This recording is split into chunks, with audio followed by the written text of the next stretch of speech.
We are at the watering hole getting water today. So what was we using? Where's it at? Right here. So this is what we was using. I think you guys saw a video of that. We hook onto those two spigots there with this. That way we could double our filling time, I guess.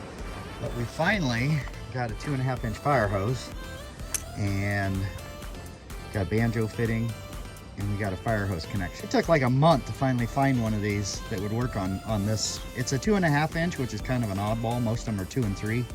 And I finally found a place that found me one of these online. I think he got it off online and then sold it to me. 18 bucks for this one brass fitting.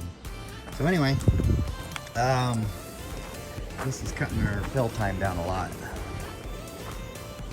Donna's up there filling. She's holding the hose in there, being a trooper.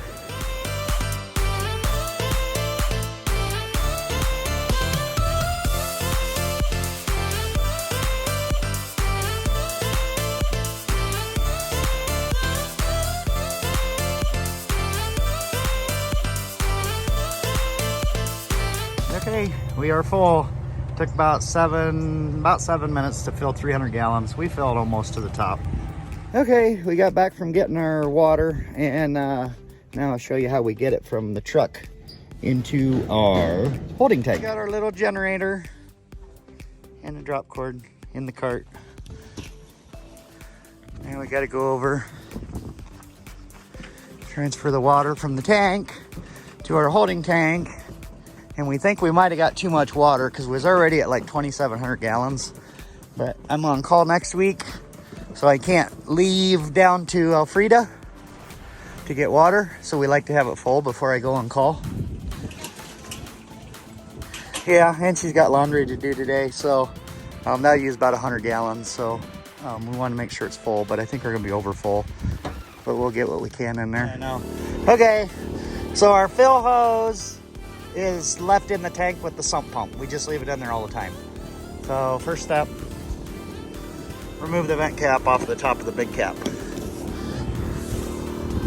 Second step, don't fall off the ladder while you're trying to pull the hose.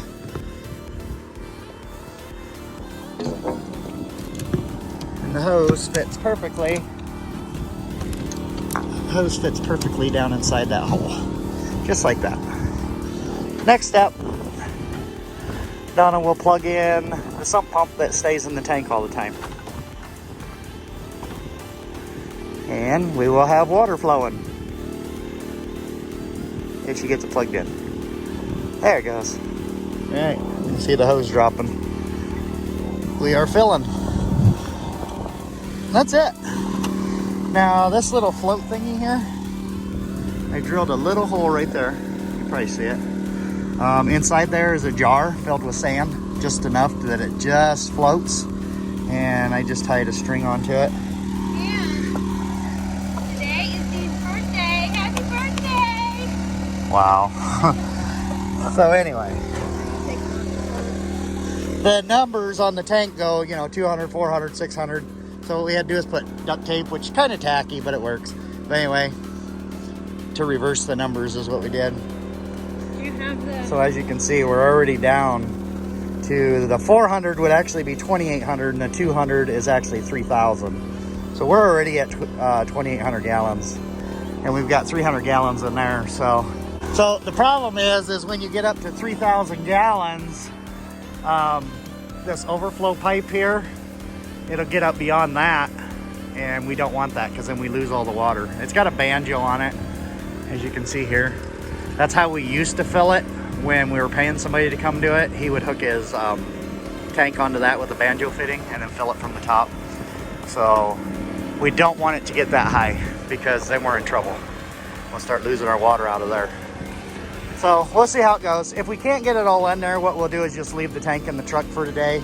She can do her laundry or do our laundry, and then we'll just fill it again because we'll use about 100 gallon usually when we do laundry. So we'll see how it goes.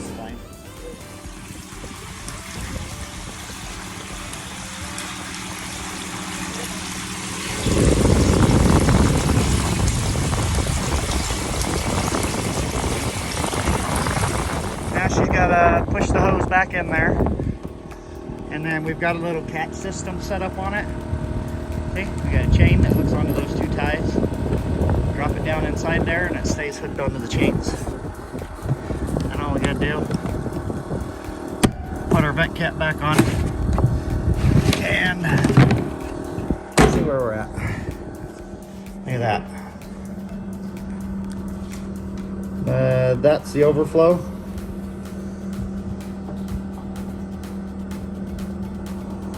So you can see we're like an inch below the overflow and the tank is dry. So we got it all in there. So don't worry about having some and having to fill it later. We are completely full. We cannot go any fuller. So 3,000 gallons of water in there. So now all we gotta do is put this back and go out and pull the tank out of the truck. And the tanks don't weigh much. They weigh like, I don't know, maybe 40, 50 pounds. They're pretty light. So we gotta pull that out of the truck. We try to keep it behind the camper where it's shaded so that plastic ain't baking in the sun, because we all know what the sun does out here. All right. There's my special hose. Yeah, I made it really nice. That was quick. All right, so here's the next routine. So we stick a bucket here. This used to be for the cows, but he moved the cows until this summer, so we don't have cows around here anymore. For right now, anyway. So we got the tank slid to the back of the truck. We unscrew the cap here. Basically, all we're doing is getting the extra water out of there. Because it's a little heavier, and plus it drains the pump. It lets the water drain out of that sump pump that we got in there. And I know it looks like a lot of water, but it's really not. We've actually put it in a 5-gallon bucket once, and it was like, what, 2.5, 3 gallons of water. It just seems like a lot more. And this step here, not so necessary in the summertime. No, it's just really, it's only because of me, because it's really heavy. And then we kind of rock it a few times, because the tank kind of slopes in there a little bit. Yeah, we're about empty now.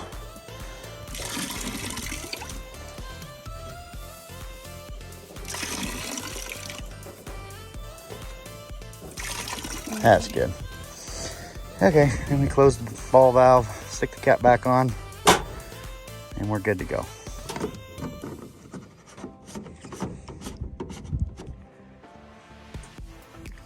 And then that bucket there, like I said, we used to leave it out here for the cows, but since we don't have cows, we don't have to really deal with them anymore. For now, anyway. I'll hold this so I can move it. Hey, go in there. And then we'll show you how we get it out of the truck, which isn't bad, but Donna hates it. It's out of the truck. Yeah, the camera fell over. Anyway, grab on here, grab on there on both sides. Just pick it up, set it down here. Like I said, we try to keep it out of the afternoon. Right here, it gets no afternoon sun at all, so.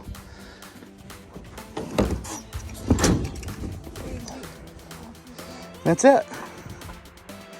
That's how we fill it. That's how we empty it.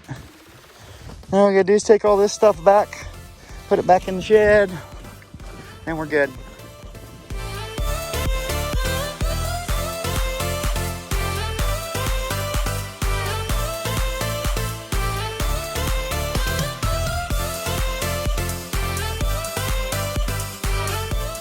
You know, I know it seems like a pain, but we only do that like once every other week.